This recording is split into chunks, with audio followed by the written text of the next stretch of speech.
Fresh Morning. Kiabi, la marque de mode à petit prix pour toute la famille, arrive au Gabon. Venez découvrir les collections tendances pour habiller toute la famille sans vous ruiner. Femmes, hommes, enfants, bébés, il y en a pour tous les goûts. Découvrez nos t-shirts filles ou garçons à seulement 3500 francs CFA ou encore ces barboteuses à 4500 francs CFA pour vos tout petits. Craquez pour notre collection de t-shirts hommes à partir de 5500 francs CFA ou cette robe colorée à 6900 francs CFA. Chez Kiabi, la mode rime toujours avec petit prix. Da Fresh Morning. Dans le Da Fresh Morning avec Jean-Paul. Jean-Paul, bonjour. Bonjour la fraîche. Comment tu vas ce matin? Ça va. Alors Jean-Paul, on parle de quoi? Aujourd'hui, on va parler toujours du Brexit, parce qu'évidemment, c'est un véritable... Je pensais que tu allais parler du nouvel empereur japonais. Non, en fait, le nouvel empereur, il a juste pris ses fonctions. Mais sinon, c'était su depuis longtemps qu'il devait remplacer son père qui avait abdiqué. Non, mais moi, ce qui est intéressant avec le Brexit aujourd'hui, c'est qu'on s'y perd un peu plus. En fait, ça t'intéresse parce que c'est en train d'aller dans tous les sens. Voilà, ça va vraiment dans tous les sens. On ne sait plus. Enfin, les Britanniques et les Européens ne savent plus à quel sens se vouer. Pourquoi? Parce que d'une part, on a une Union européenne qui est particulièrement unanime sur sa volonté de ne pas faciliter la tâche au Royaume-Uni à quitter l'Union européenne. Et de l'autre côté, on a les Britanniques. Quel est l'intérêt pour l'Union européenne de garder le Royaume-Uni? Non, ils n'ont aucun intérêt. Mais en tout cas, ils vont tout faire pour rendre l'affaire difficile aux Britanniques. Pourquoi? Pour dissuader d'autres pays membres de l'Union européenne qui tenteraient aussi l'aventure de la sortie de l'Union européenne. Parce que le risque est vraiment réel que d'autres pays puissent emboîter le pas de Royaume-Uni, tant les nationalismes sont en forte progression dans certains pays européens. On parle par exemple de l'Autriche, on parle de la Pologne, la Hongrie, d'autres pays tels que l'Espagne ou l'Italie ou la Belgique, où l'extrême droite, y compris la France aussi, où l'extrême droite fait régulièrement de très bons scores dans toutes les élections locales et nationales. Donc là, évidemment, tous ces partis d'extrême droite-là sont extrêmement nationalistes, sont contre le multilatéralisme, sont contre justement l'Union européenne, qu'ils accusent d'être responsables de tous les maux que leur pays connaît sur le plan intérieur, parce qu'ils estiment que l'Union européenne a accaparé des larges pans de souveraineté de ces pays-là, et donc évidemment les pays sont maintenant à la botte du système européen, ce système qu'ils accusent d'être, lui, à la botte du milieu des affaires, donc des riches et des puissants. Donc, c'est vraiment un risque de voir l'Union européenne imploser avec d'abord ce premier départ-là des Britanniques. Donc, il faut, pour les Européens, tout mettre en œuvre pour ne pas faciliter le départ des Britanniques. Maintenant, de l'autre côté, la difficulté chez les Britanniques, justement, c'est de choisir la voie justement dans laquelle va se faire ce divorce-là. Il faut savoir que au niveau du Parlement britannique, on ne s'est jamais entendu sur la voie à emprunter, tant les objectifs aussi bien des conservateurs que des travaillistes sont différents. Les conservateurs, eux, dans un premier temps, Theresa May voulait négocier absolument un deal avec l'Union européenne et partir et ne pas partir sans un deal. Mais après de multiples camouflets de reports, elle a dû jeter l'éponge parce qu'elle savait qu'elle n'allait pas parvenir à un accord. Et d'autant plus qu'elle était même torpillée à l'intérieur du Parti conservateur par certains de ses collègues. Et donc, elle avait décidé de jeter l'éponge, donnant en quelque sorte le cadeau pourri à celui qui voulait véritablement le prendre, en l'occurrence Boris Johnson. Lui, il vient avec une autre dynamique qui est très simple, c'est le 31 octobre, c'est sa date, celle qu'il a fixée. Donc, avec ou sans accord, le Royaume-Uni va quitter l'Union européenne le 31 octobre. Mais il est conscient que partir sans un accord aurait de graves conséquences, notamment pour l'économie britannique. Et donc, il essaye au maximum, dans le laps de temps qui lui reste, de grappiller absolument un accord avec l'Union européenne. Et donc, il essaye de forcer la main aux Européens. C'est ce qu'il a fait et il a obtenu gain de cause, puisque jeudi dernier, in extremis, ils ont négocié un accord avec l'Union européenne. Il pensait ensuite que samedi, il pouvait faire exceptionnellement, parce qu'en général, le Parlement ne se réunit pas le samedi. Il faut savoir que la dernière fois que les parlementaires britanniques s'étaient réunis un samedi, c'était lors de la guerre des Malouines, donc en 1982. Ça veut donc dire que la question était hautement importante. Donc, les parlementaires se sont retrouvés samedi pour essayer de discuter de la question. Et bien là, ils ont décidé de ne rien décider du tout, puisque le vote qui devait être destiné a validé le deal passé entre Boris Johnson et l'Union européenne a été reporté à lundi, donc à hier. Et là encore, une fois que les députés sont arrivés au Parlement, et bien là, le président du Parlement britannique a tout simplement dit qu'il n'allait pas permettre que le vote se fasse. Pourquoi ? Parce que selon lui, les positions des deux camps, aussi bien conservateurs que travaillistes, étaient les mêmes depuis samedi. Donc, entre samedi et lundi, il n'y avait pas eu de changement. Et donc, à ce titre, il ne voyait pas utile l'opportunité de refaire un nouveau vote. Et donc, il a décidé de ne pas ouvrir le vote. Et donc, Boris Johnson va tenter aujourd'hui de faire passer quand même la loi, c'est-à-dire que demander aux Britanniques de commencer le travail parlementaire qui visera à retranscrire le deal qu'il a obtenu avec les Européens dans la loi britannique. Et là, évidemment, ça va être particulièrement difficile puisque là, c'est un couteau à double tranchant.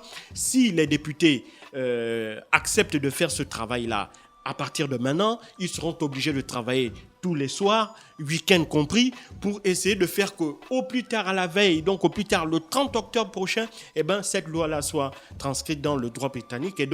Et là, il aurait réussi son coup puisqu'il aurait pu obtenir, en retranscrivant le deal dans la loi britannique, il aurait pu faire passer sa volonté de son deal et donc faire passer son projet de séparation avec l'Union européenne avec un deal. Mais si ça ne passe pas aujourd'hui, les délais parlementaires seront trop courts et donc quoi qu'il fasse, le soir du 31 octobre, on n'aura pas un accord entre les Britanniques et l'Union européenne. Et là, évidemment, ça va être l'impasse. Que va-t-il rester comme option à Boris Johnson ? Il y a une première option qui lui a été proposée et imposée même par le Parlement samedi dernier, c'est demander un nouveau report au 31 janvier 2020. C'est à quoi, évidemment, Boris Johnson s'est totalement refusé. Il a fait quelque chose d'inédit. Il a envoyé une lettre non signée à l'Union européenne dans laquelle il demandait un report au 31 janvier 2020. À côté, il a envoyé une deuxième lettre, cette fois-ci signée, dans laquelle il demandait à l'Union européenne de refuser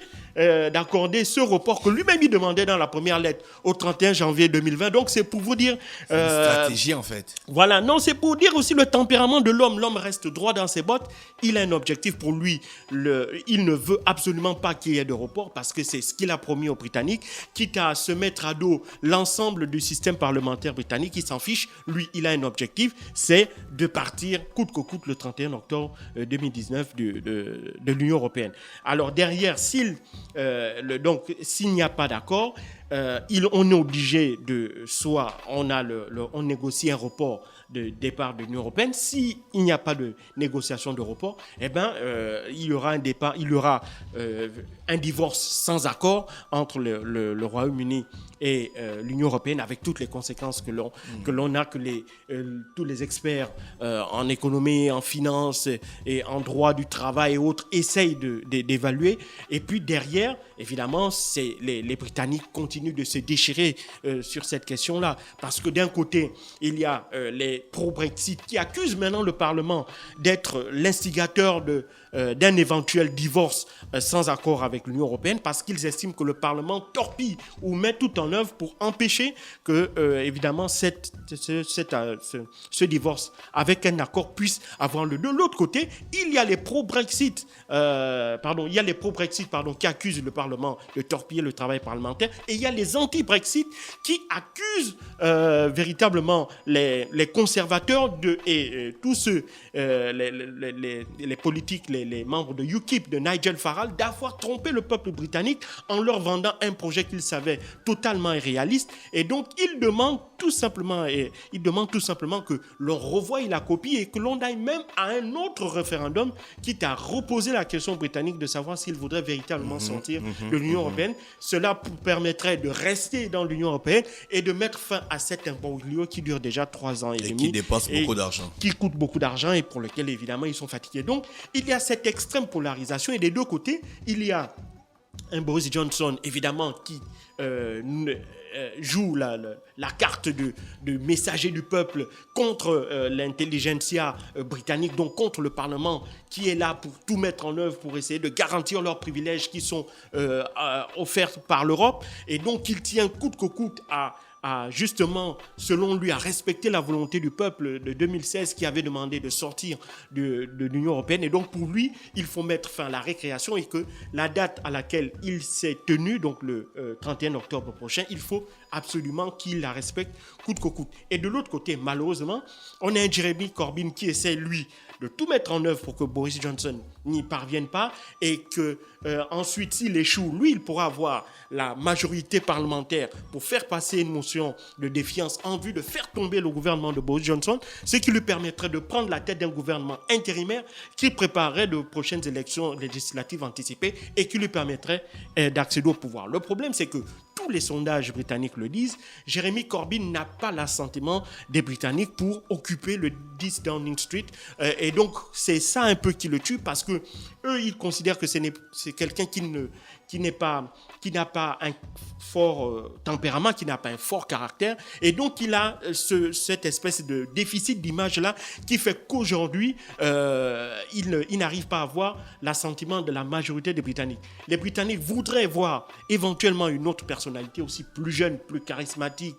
Tu vois, non, à l'image d'un Justin Trudeau, par exemple, le Premier ministre canadien, ou le jeune Premier ministre autrichien. Ils veulent quelqu'un de jeune et de dynamique du côté des travaillistes. Et donc, pour eux, Jeremy Corbyn n'a pas justement le CV ou l'image justement d'un futur dirigeant britannique, le futur dirigeant britannique qu'il rêverait d'avoir. Et donc, c'est un peu dans cette situation-là que l'on se trouve aujourd'hui. Le pays est polarisé. On a deux camps qui se regardent pratiquement en chien de faïence. Et donc, Boris Johnson, dans cette ambiance-là, dans cette ambiance extrêmement tendue, va tenter le tout pour le tout aujourd'hui de demander aux députés de faire ce travail parlementaire-là de transcription de son deal qu'il a obtenu jeudi dernier dans la loi britannique afin d'obtenir son Brexit avec accord et faire jouer son avenir politique immédiat.